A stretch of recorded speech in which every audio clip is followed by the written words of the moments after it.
We have another mid-season review coming your way today, and it's the Hawthorn Hawks 2025 mid-season review. We're going to have a look at how the Hawks are going so far this season, what we can expect to see from them for the rest of the year. So sit back, enjoy. This is All Aussie Rules YouTube channel. Welcome on in to the All Aussie Rules YouTube channel. We've got another mid-season review coming your way today, and it is the Hawthorn Hawks 2025 mid-season review today. Hokball 2025 version 2.0. We're going to be having a look at the Hawks this season. We'll start off how they're going so far, have a roundup of their players, how all their players are going, and then we'll finish off with a look towards the rest of 2025 and what we can expect to see from Hawthorn this year. Are they genuine contenders? Are they not? We're going to delve right into all of that in this episode. So sit back, enjoy. Before you do that, don't forget to hit that subscribe button if you haven't already. Make sure you hit that noti bell so you don't miss any more. We're doing mid-season reviews for every single team, so go back and check them all out. This is probably number 12, I think.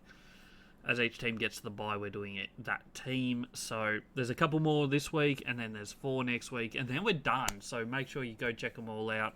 2 podcast episodes every single week as well go live on this YouTube channel, as well as over on Spotify and on Apple Podcasts. So go check that out as well.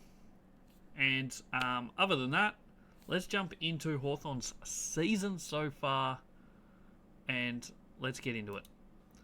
So this is how the Hawks have gone so far this year. They started the season opening round, one of only 2 games in opening round that actually went ahead this year. And they took on Sydney Swans and they got a really good win, 20-point win in the end. Wasn't the most outstanding performance of all time, but they got the job done. It was pretty close most of the way. It was the final quarter that got them over the line. Both teams had chances. Hawthorn took theirs and they ended up getting the 4 points. So a really good start there. Round 1 they had Essendon at the MCG, first game at home. In Victoria at least. I can't remember if it was a home game or not, but they got the 26-point win over Essendon. So once again, not an outstanding performance. Got the win though. Started the season 2-0. Things looking okay.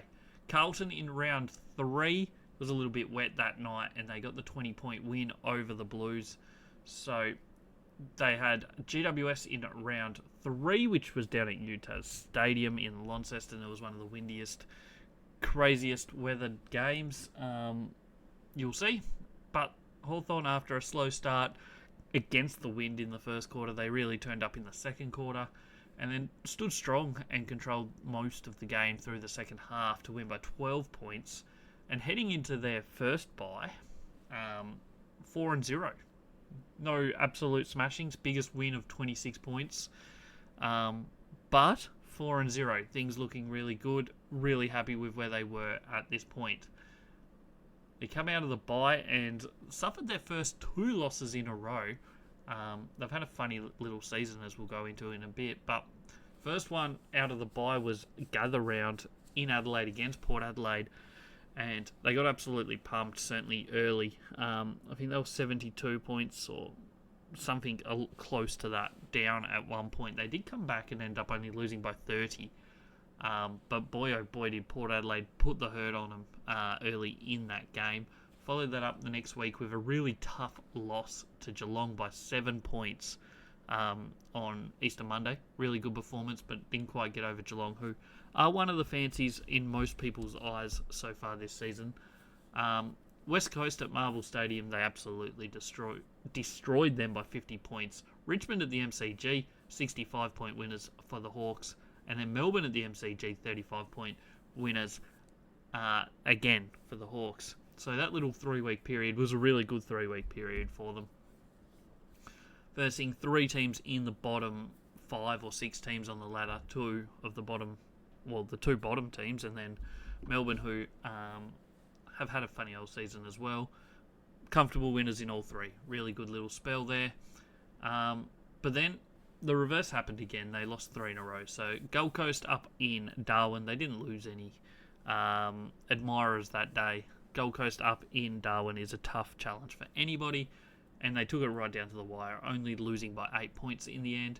Round 11, they took on the Brisbane Lions at the MCG, and this is one I think most people probably expected them to win, but Brisbane really turned up that day. Brisbane absolutely turned up. It was probably Brisbane's best performance of the season so far, very close to, if it wasn't. Brisbane won by 33 points. Collingwood at the MCG was a funny old one because Collingwood did absolutely beat them, hands down, all the way through this game, and won by 51 points for their third loss in a row. And at this point, people started to write Hawthorn off. We, at All Aussie Rules, certainly didn't. And they came out the next week against the Bulldogs at Marvel Stadium and won by 22 points, which was a really good performance.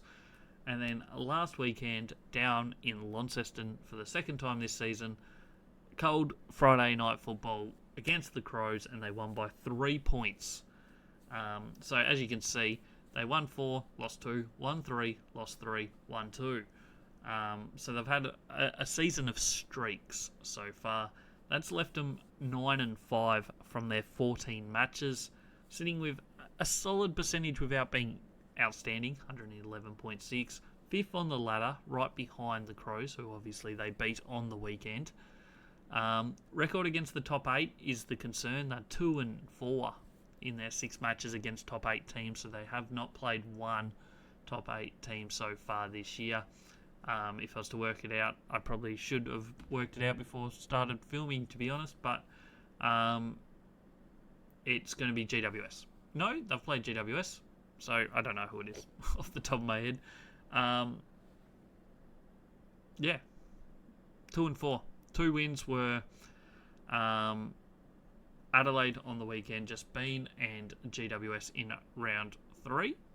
Their 4 losses against top 8 teams: Geelong, Gold Coast, Brisbane, Collingwood.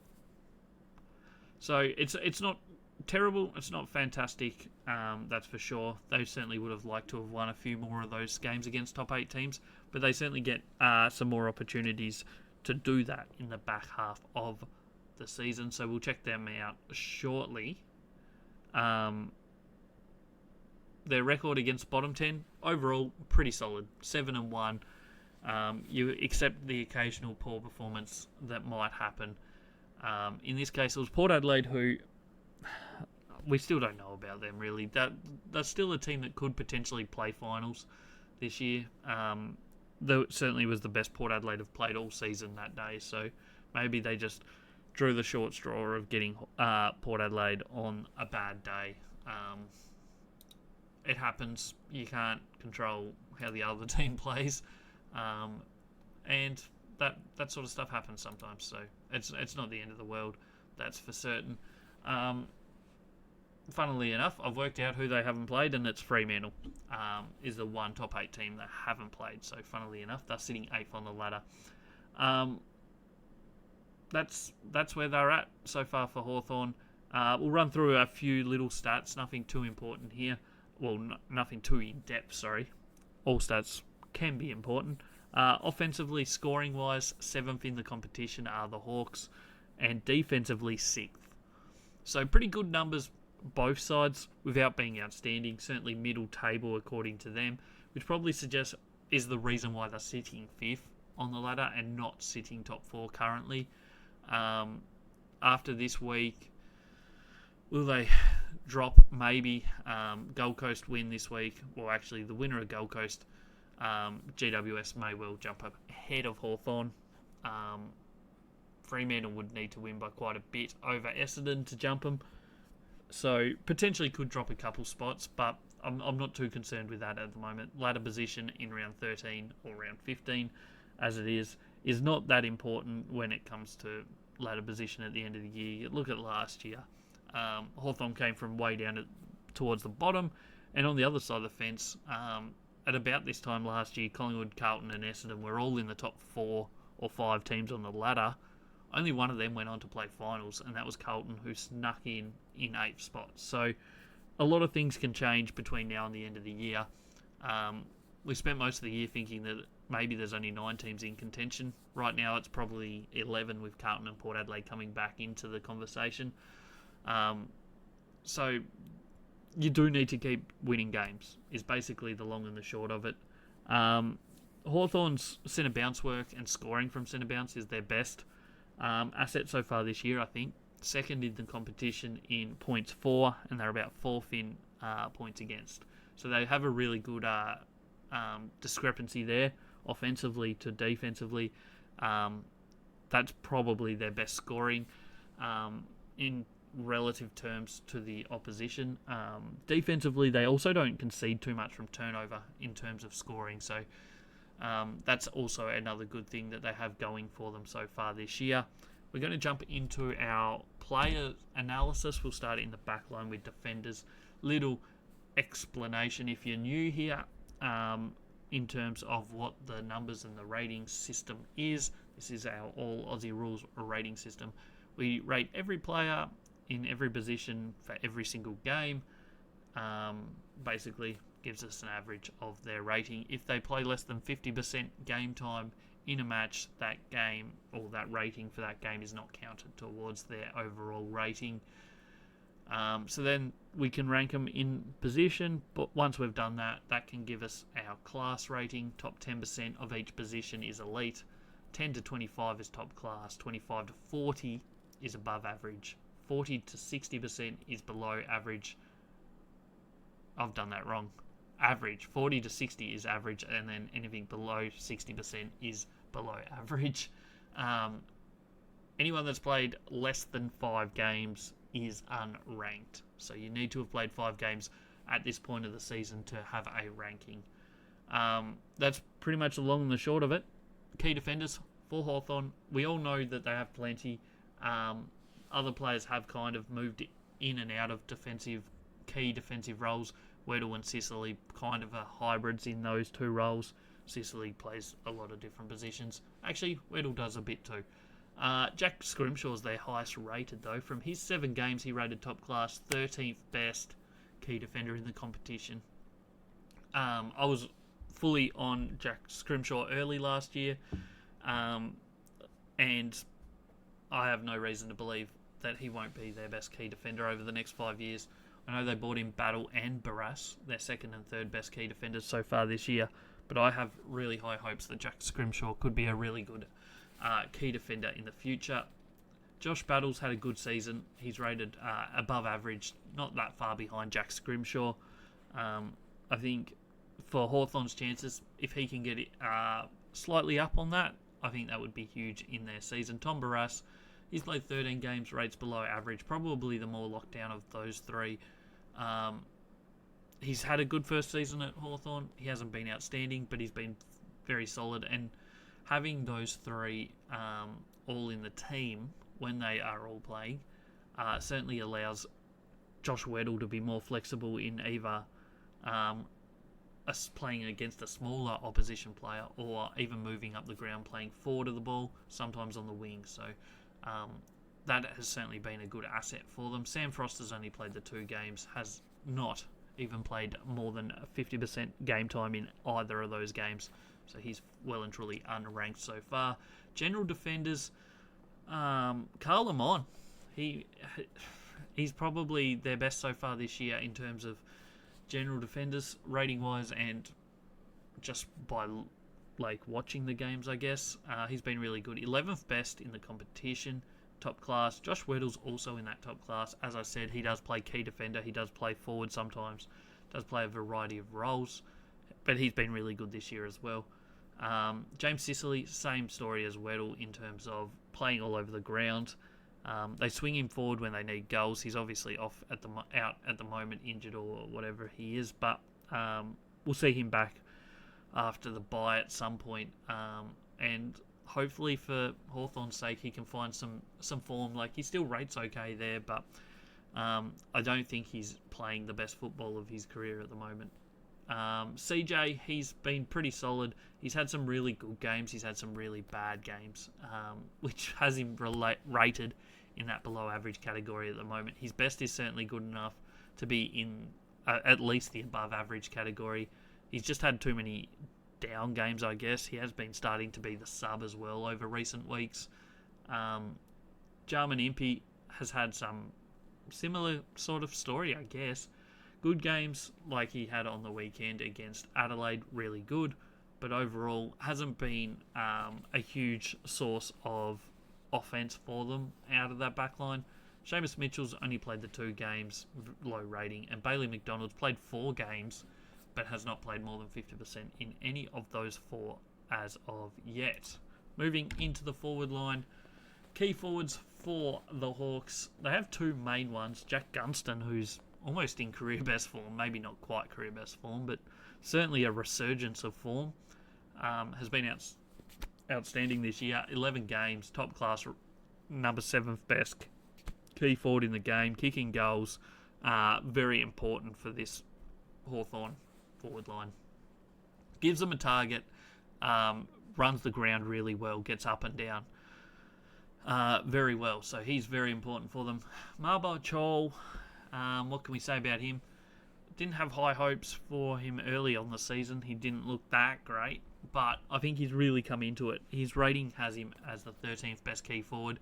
Perhaps we would like to see more goals from him at times, but rates as a top-class key forward, and I think he is an important factor in what Hawthorn have done over certainly the last 5 or 6 weeks. So he's been really good. The other 2 have only played 3 games between them. Max Ramsden's played 2.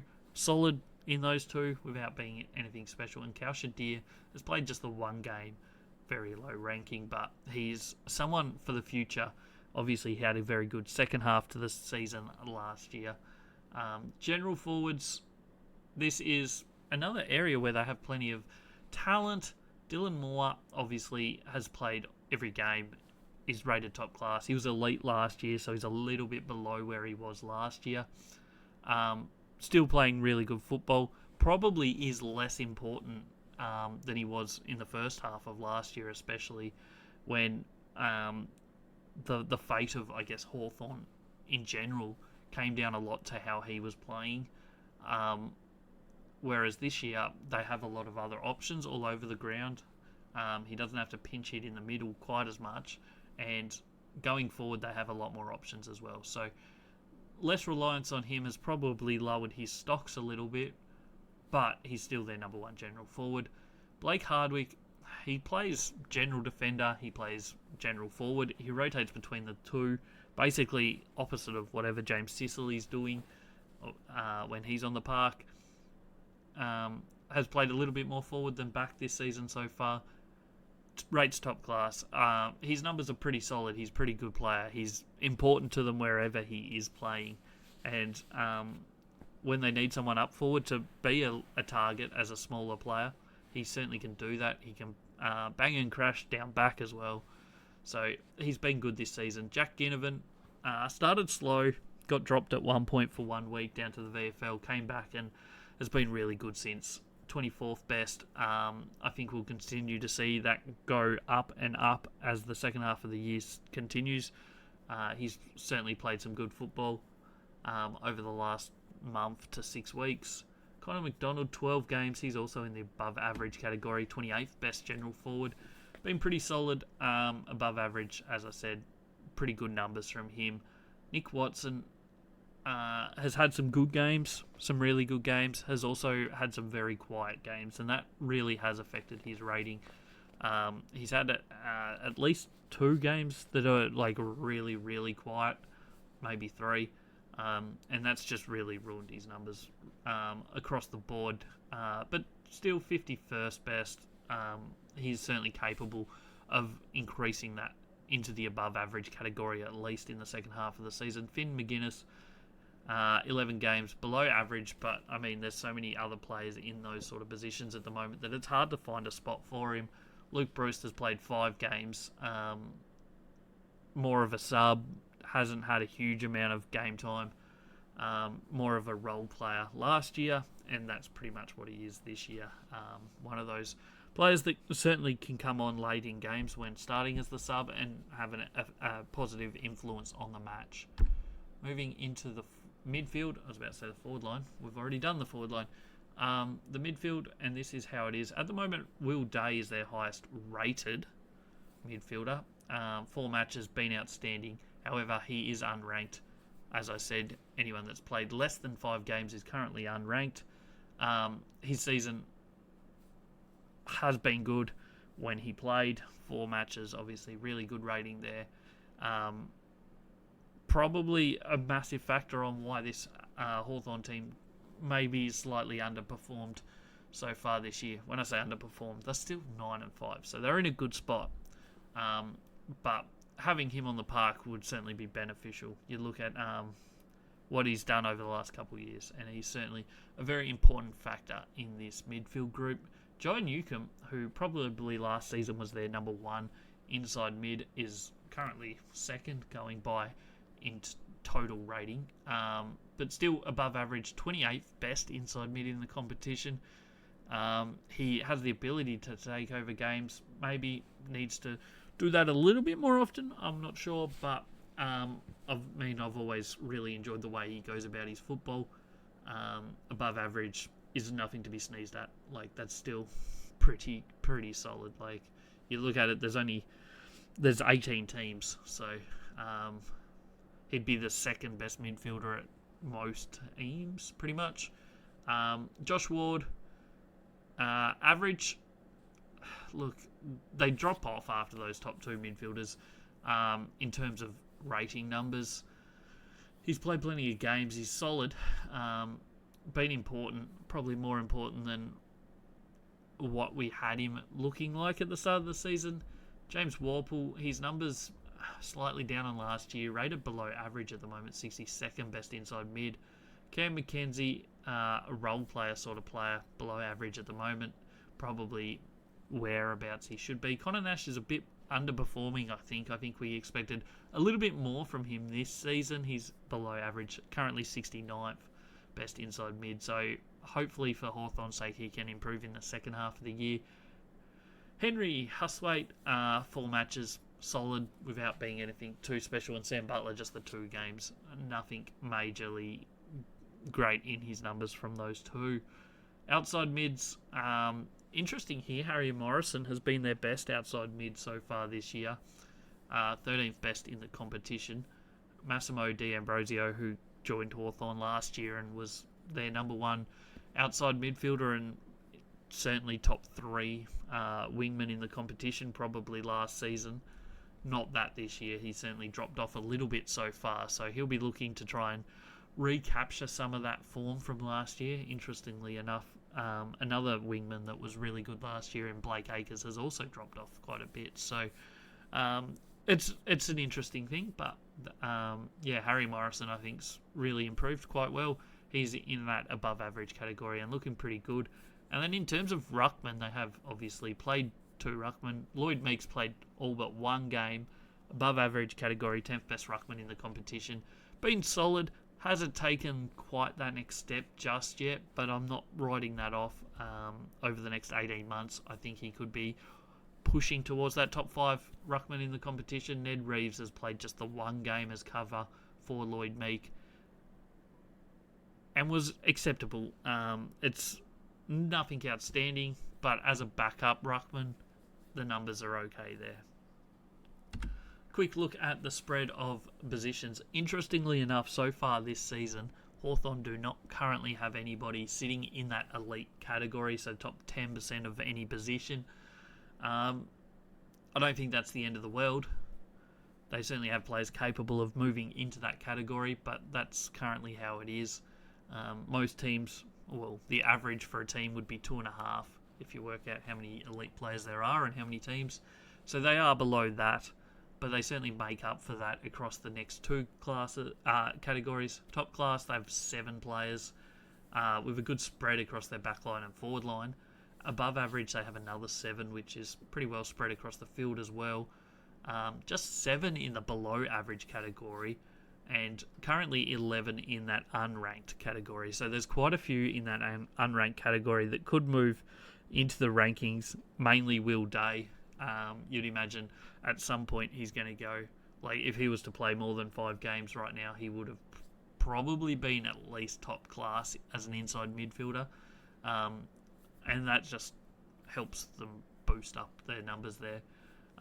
We look across the board, they have, 17 out of 22 starting, best 22 currently rated average or better. So pretty solid numbers in comparison to most teams.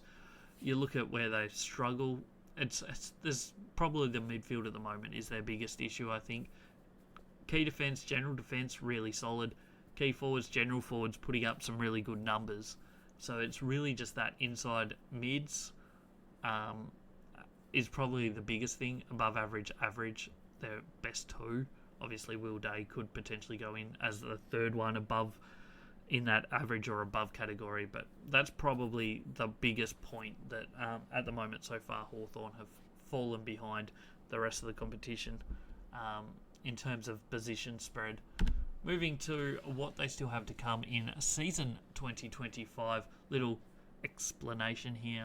Expected win percentage is using our All Aussie Rules ELO rating system for each team. After each game they would go up or down. Gives us an expected win percentage. Then we can convert that into an expected win tally for the end of the season and their expected ladder position. Obviously, round 15 is this weekend, and that is their bye. They come out of the bye with a little bit of a good run, in all honesty. Round 16, North Melbourne down at Utah Stadium. You'd lock them in almost for that one. They don't lose at Utah Stadium too often, and they did beat Kangaroos by about 150 points. It wasn't quite that much, but 100 odd points last year down there. St Kilda at Marvel Stadium. Marvel makes it an interesting one, but I'd still back Hawthorn in to win that one most times. Fremantle in round 18 is a tough one over in Optus Stadium. Fremantle, who knows what Fremantle will get that day, but Fremantle at their best will be a tough one for Hawthorn. Before heading back down to Launceston for Port Adelaide, and you'd back them Hawthorn to come out firing after getting smacked by Port Adelaide earlier this season. Down in Tassie, you'd expect Hawthorn to bring their best. Round 20 against Carlton at the MCG. I'd expect Hawthorn to win that, but it would potentially be a close game. Adelaide at Adelaide Oval, that will be a tough one for the Hawks. Round 22 against Collingwood. It says only 33.9%, but don't be fooled. That's pretty much a 50-50 game, I reckon, at this point. Who knows what it'll be by the time we get to that point. Melbourne at the MCG in round 23 should be a win, but then a little tough finish with Brisbane at the Gabba. So 3 out of their last 4 games are against current top 4 or so teams. Well, yeah, 3 of their last 4 games are against current top 4 teams. That's crazy. Could be, who knows if they'll still be there, but that's a tough little run, and that's probably a good thing for them coming home. In all honesty, really toughen themselves up heading into finals. Only one other team this season do they play in the rest of the season that is currently in the top 8, and that's Fremantle in round 18, who, as we said, they haven't met yet this season. So that's their run home. That gives us an expected total wins of 14.25 for Hawthorn this season. Sits them 5th on the ladder. Make of that what you will. It's all relative, I guess. Things can change pretty quickly. You look at it like just last week's win put them up an expected half a win for the rest of the season. 5th on the ladder, but you look at it how it currently is in my system.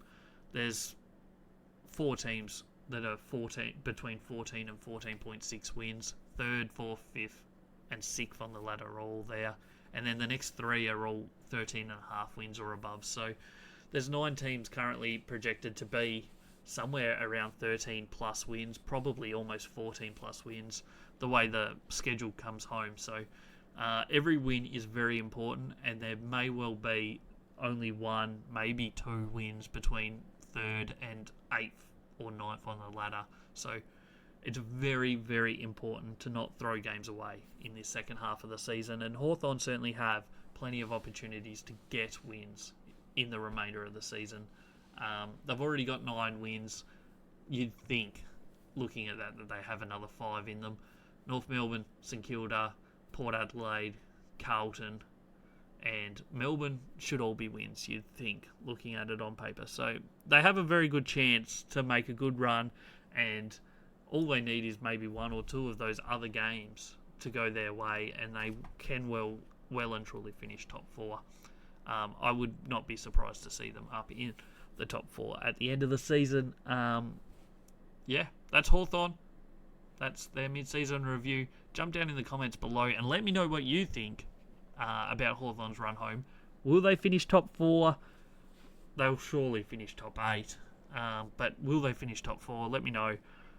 Don't forget to like the video if you enjoyed it. Go check out the rest of the mid-season reviews on the channel so far. I think there's plenty of good content there, so go check it all out. I'm Jay. This is All Aussie Rules. This has been another mid-season review, and I'll catch you on the next one.